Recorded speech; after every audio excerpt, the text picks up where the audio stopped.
Welcome to my YouTube channel. आपका मेरे channel में स्वागत है। आज हम लोग बात करेंगे बिग एम मेथड। इसका जनरल मेथड के पहले हम जान लेते हैं। सिंप्लेक्स मेथड के बारे में हम लोग पिछले वीडियो में चर्चा किए थे। अगर लेस देन इक्वल टू रहेगा तो हम लोग इसमें ऐड करेंगे, ऐड ये स्लैग वेरिएबल, ठीक है। दूसरी बात, अगर ग्रेटर देन इक्वल टू रहेगा तो हम लोग सब्सट्रैक्ट करेंगे, subtract surplus variable and add क्या करेंगे, एक आर्टिफिशियल वेरिएबल को ऐड करेंगे, जो भी हम क्वेश्चन में एक चर्चा करेंगे, क्वेश्चन में पता चल जाएगा। तीसरा में अगर इक्वल टू रहेगा तो ऐड एन आर्टिफिशियल वेरिएबल। अगर केवल इक्वल टू रहा तो आर्टिफिशियल का यूज़ करेंगे। और एक और इसमें आएगा पॉइंट जिसमें हम लोग बात करेंगे किसके बारे में, artificial cost of artificial variable is M, जहाँ पे क्या होगा, M is very very large and minus M is very small. अब हम लोग क्वेश्चन के बारे में चर्चा करते हैं। जैसे एक क्वेश्चन दिया है, solve LPP by big M method. Big M method के माध्यम से हम लोग एक LPP को सॉल्व करेंगे, जिसमें mean z is equal to x1 plus x2, subject to constant 2x1 plus x2 is greater than equal to 4, और यहाँ पे एक और x1 plus 7x2 is greater than equal to 7, जहाँ पे x1 और x2 क्या है, ग्रेटर देन इक्वल टू 0 है, ठीक है गाइस। अब देखिए अब हम लोग सॉल्व करेंगे कि अभी तो रूल हम वर्किंग रूल तो बता दिए गाइस आप लोगों को। तो to convert LPP into standard form, जो हम लोग पिछले वीडियो में भी किए थे, स्टैंडर्ड फॉर्म। LPP को स्टैंडर्ड फॉर्म में चेंज करेंगे। तो यहाँ से मीन है तो इसको पहले मैक्स में चेंज करना होगा। तो मैक्स में चेंज करने के लिए माइनस से मल्टीप्लाई करेंगे मीन जेड। तो माइनस और मीन जेड का वैल्यू यहाँ दिया हुआ है, x1 प्लस x2। यहाँ से क्या हो जाएगा, माइनस x1 प्लस x2। यहाँ से max Z is equal to minus x1 plus x2, ठीक है। और इसका सब्जेक्ट टू कांस्टेंट देखिए, यहाँ से फिर से लिख देते हैं, max Z is equal to minus x1 और माइनस x2, ठीक है। अब इसका सब्जेक्ट टू कांस्टेंट बनाने के लिए हम लोग अभी इसका फॉर्मूला पढ़ें। देखिए यहाँ पे अगर लेस देन रहेगा तो सेलेक्ट वेरिएबल जुड़ेगा, लेस देन रहेगा तो select variable, greater than equal to रहेगा तो सर प्लस जुड़ेगा, उसके साथ एक आर्टिफिशियल आएगा, इक्वल टू रहेगा तो आर्टिफिशियल केवल, ठीक है। यहाँ देखिए हम लोग बात करते हैं। तो यहाँ देखिए 2x1 plus x2 minus S1 plus A1 is equal to 4, ये इक्वेशन फर्स्ट यहाँ से हो जाएगा। देखिएगा इसे कहाँ से, 2x1 plus x2 greater than equal to 4 है। तो यहाँ से हम लोग जब अभी बोले थे अगर ग्रेटर देन रहेगा तो उसमें एक सरप्लस जुड़ेगा और आर्टिफिशियल जुड़ेगा, तो वही हम लोग सरप्लस और आर्टिफिशियल जोड़ दिए। दूसरा में क्या है, x1 plus 7x2 minus S2 plus A2 is equal to 7, ये हो जाएगा इक्वेशन नंबर 2, जहाँ पे x1 x2 S1 S2 A1 A2 क्या है, ग्रेटर देन इक्वल टू 0 दिया हुआ है। अब हम लोग क्या करेंगे, इनिशियल बेसिक फिजिबल सॉल्यूशन बनाएंगे, इनिशियल टेबल बनाएंगे हम लोग, इनिशियल टेबल बनाएंगे जिसमें हम लोग पिछले वीडियो में चर्चा किए थे सिंप्लेक्स मेथड में कि कैसे कैसे लिखा जाता है। तो CB XB X1 जितना के बारे में चर्चा किया है। देखिए यहाँ से अब हम लोग लिख देंगे, यहाँ प्लस 0 S1 प्लस 0 S2 और यहाँ हो जाएगा यहाँ क्या हो जाएगा गाइस, अभी हम लोग बताए थे M के बारे में, तो MA1 माइनस MA2 हो जाएगा, ठीक है। उसके बाद यहाँ से x1 x2 जितना वेरिएबल के बारे में चर्चा किया सबको लिखेंगे s1 s2 a1 और a2। यहाँ से लिख दिए हम लोग। सिंप्लेक्स मेथड में हम बताए थे, देखिए यहाँ सी जे का मान कौन वाला होता था, तो ये वाला। तो यहाँ क्या है -1 0 0 और यहाँ हो जाएगा -m और यहाँ -m। ठीक है गाइस, हो गया ये वाला। अब x भी हम लोग क्या लिखते थे, तो इसके राइट साइड वाला, राइट साइड क्या है, एक्स बी 4 और 7 है।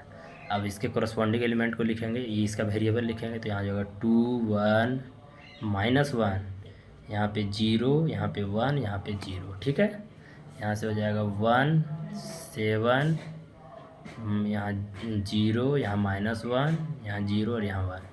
अब देखेंगे हम लोग का आइडेंटिटी मैट्रिक्स यहाँ बन रहा है, तो यही वाला हम लोग बी में उतार देंगे। a1 a2 उतर जाएगा और इसका वेरिएबल क्या है a1 a2 का -m और यहाँ -m। ठीक है, -m हो गया। अब हम लोग यहाँ से निकालते थे क्या, Z J is equal to, तो यहाँ से C J is equal to sigma C B X I हो जाएगा। तो सी बी एक्स आई को मल्टीप्लाई करेंगे तो यहाँ -3m -8m, यहाँ पे m यहाँ से -m और यहाँ से -m। ठीक है, यहाँ से सी जे माइनस जेड जे, जो सी जे का वैल्यू यहाँ दिया हुआ है उसको माइनस कर देंगे इससे, तो यहाँ से हो जाएगा 3m -1 8m -1, यहाँ से -m, यहाँ से -m और ये 0 और ये 0। ठीक है, अब हम लोग यहाँ ऐसा पॉइंट यहाँ पुट करते हैं m इज इक्वल टू 1। अगर 1 पुट करेंगे तो 3 × 1 -2 इतना हो जाएगा, 8 × 1 -7, तो ये बड़ा टर्म आ रहा है, तो ये वाला को हम लोग लिख देंगे। यहाँ से अब हम लोग क्या निकालेंगे, पिछले वीडियो में बताए थे मीन एक्स बी, और जहाँ से हम लोग का बड़ा वेरिएबल आया यहाँ से आया तो x2, और x2 क्या होगा ग्रेटर देन 0 हो जाएगा। ठीक है, तो यहाँ से हम लोग करेंगे अब एक्स बी के मान कितना है, एक्स बी का मान 4 है और x2 का मान 1 है, तो 4/4 7 है और यहाँ से 7 है तो 1, तो यहाँ से हम लोग का मिनिमम 1 आ गया। तो यहाँ से हम लोग का की एलिमेंट आएगा, की एलिमेंट इज क्या हो जाएगा, ये वाला हो जाएगा 7, की एलिमेंट 7। और इनकमिंग वेरिएबल x2 और आउटगोइंग हो जाएगा a2, outgoing variable is a2। ठीक है, अब हम लोग नेक्स्ट पेज में चलते हैं। नेक्स्ट पेज में यहाँ से हो जाएगा। इसके बाद हम लोग फर्स्ट सिंप्लेक्स टेबल बनाएंगे, फर्स्ट सिंप्लेक्स टेबल बनाएंगे, जहाँ पे फिर से वही repeat B C B X B x1 x2 s1 s2 a1 a2। cj is equal to -1 0 0 -m, इसको नहीं भी लिखेंगे चलेंगे, ये चल गया। यहाँ से a1 और इसका रिप्लेस्ड a2 के जगह रिप्लेस्ड होगा x1, तो इसका मान -m और इसका मान -1।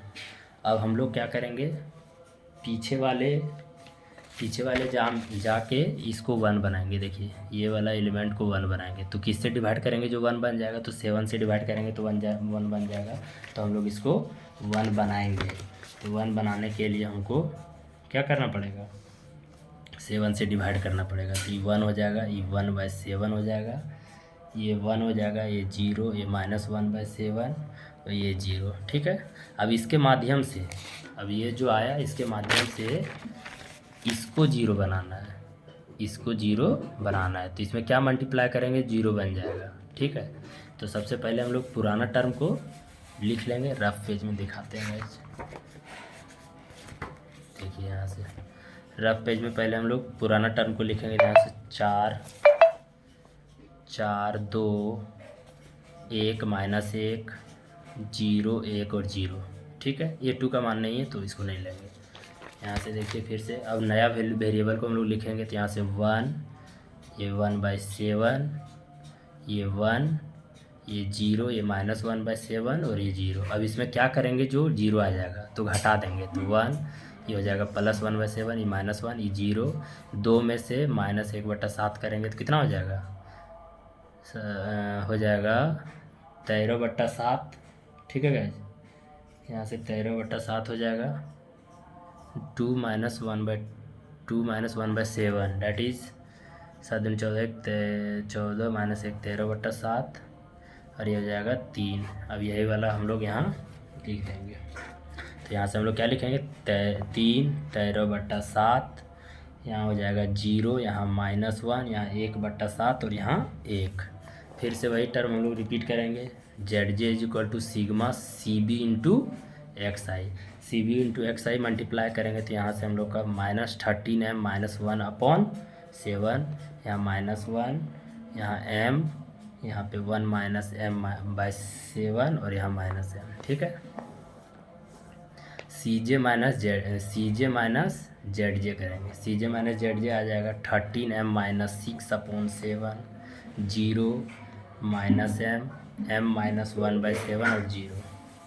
अब हम लोग यहाँ पुट करेंगे m = 1, देखेंगे कहाँ ग्रेटर आ रहा है, तो हमको यहाँ ग्रेटर आ रहा है, तो हम लोग फिर से यहाँ से मीन XB निकालेंगे। मीन XB अपॉन क्या हो जाएगा, x1 हो जाएगा, और x1 क्या रहेगा, ग्रेटर देन इक्वल टू 0 रहेगा। ठीक है, यहाँ से हम लोग अब भागा दे देंगे XB अपॉन x1 को। XB का मान 3 है, 3 × 7/13 डैट इज़ 21/13, और यहाँ से हो जाएगा 1 × 7/1 डैट इज़ 7। तो हम लोग का मिनिमम यहाँ निकल रहा है, तो मिनिमम यहाँ निकलेगा, तो इसका कोरस्पॉन्डिंग ये वाला हम लोग का की एलिमेंट हो जाएगा। तो यहाँ से हम लोग का की एलिमेंट क्या निकला, की एलिमेंट = 13/7। इनकमिंग वेरिएबल x1 हो जाएगा और आउटगोइंग वेरिएबल क्या हो जाएगा, आउटगोइंग वेरिएबल इज A1 हो जाएगा। ठीक है, अब हम लोग का सब वैल्यू निकल गया। उसके बाद हम लोग यहाँ फिर से अब सेकेंड सिंप्लेक्स टेबल बनाएंगे। सेकेंड सिंप्लेक्स टेबल बनाते हैं, फिर से वही रिपीट होगा, BCB XB X1, BCB XB X1 X2 S1 S2। यहाँ से A1 का मान गायब हो जाएगा क्योंकि वहाँ का एक A1 का मान घट गया, तो यहाँ से फिर से हम लोग CJ का वैल्यू लिखेंगे ऊपर में। यहाँ हो जाएगा -1 -1 0 0। यहाँ से हम लोग रिप्लेस करेंगे, A1 की जगह क्या हो, X1 हो जाएगा, और A1 की जगह X1 हो जाएगा। ठीक है गाइज, और x2 का x2 रहेगा, यहाँ से -1, यहाँ से -1। अब हम लोग क्या करेंगे, इसको 1 बनाएंगे, तो इससे क्या मल्टीप्लाई करेंगे, जो 1 बन जाएगा। तो 7/13 से मल्टीप्लाई करेंगे तो 1 बन जाएगा। जब इसको मल्टीप्लाई करेंगे तो यहाँ 21/13, ये 1, ये 0, ये -7/13 और ये 1/13 आ जाएगा। अब इसके माध्यम से इसको 0 बनाएंगे, ये वाला टर्म को 0 बनाएंगे। तो जब 0 बनाएंगे तो इसका वैल्यू जो आएगा 10/13, 0 1, 1/13 - 2/13। ठीक है, यहाँ से हम लोग CJ निकालेंगे। CJ = sigma CB × XI। जब सिग्मा CB × XI करेंगे तो यहाँ से -1, ये -1, ये हो जाएगा 6/13, ये 1/13। अब क्या करेंगे, हम लोग क्या निकालेंगे, CJ - ZJ। CJ - ZJ मतलब घटा देंगे, तो ये 0 हो जाएगा, ये 0 हो जाएगा, ये -6/13, ये -1/13। अब हम लोग क्या देख रहे हैं कि हेयर CJ - ZJ को है मिनिमम वैल्यू कितना आ गया, 0 से छोटा आ गया, तो ऑप्टिमल सॉल्यूशन क्या होगा, ऑप्टिमल सॉल्यूशन फाउंड हो जाएगा। जब ऑप्टिमल सॉल्यूशन फाउंड हो जाएगा तो यहाँ से x1 का मान 21/13 और x2 का मान 10/13 हो जाएगा। x1 का मान 21/13 और x2 का मान 10/13। अब हम लोग क्या करेंगे, जो मैक्स वैल्यू आया था उसमें पुट कर देंगे। मैक्स = कितना, -x1 -x2 था, इसमें हम लोग पुट करेंगे तो -21/13 और -10/13। ठीक है, जब इसको हम लोग पुट करेंगे तो इसका जो वैल्यू आएगा -31/13 आएगा। ठीक है, अब हम लोग जानते हैं कि क्वेश्चन में मीन दिया तो मीन = क्या हो जाएगा, ये माइनस है तो प्लस में हो जाएगा, तो 31/13 हो जाएगा इसका आंसर। गाइस, चैनल में बने रहिए, चैनल को शेयर कीजिए, सब्सक्राइब कीजिए, लाइक करना ना भूलें, और इधर उधर पहुंचाते रहिए। चैनल को सब्सक्राइब करना ना भूलें। जय हिंद, जय भारत।